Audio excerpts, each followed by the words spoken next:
बस से रे भाई, आखिरी थक गया मैं। हर जगह नाकामी और फेलियर मिल रहा। ऐसा लगता है कि मैं कभी कामयाब हो पाऊंगा या नहीं, फाइनेंशियल फ्रीडम हो पाऊंगा या नहीं। अरे पागल बाता बंद करो यारो। फेलियर का मतलब क्या जिंदगी खत्म हो गई तुम्हारी? नहीं, फिर हर बार नाकामी और फेलियर मिल रहा मेरे को। अब तो खुद के ऊपर भरोसा भी नहीं है रे भाई, कॉन्फिडेंट भी खत्म हो गया पूरा। ऐसा बोले तो कैसा रे भाई? क्या बोलूं मैं तेरे को, बोल।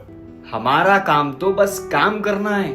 फेलियर और कामयाबी से तो खाली दिमाग खराब होता। तो मतलब क्या बोल रहा तू, मैं काम करूं खाली डेली?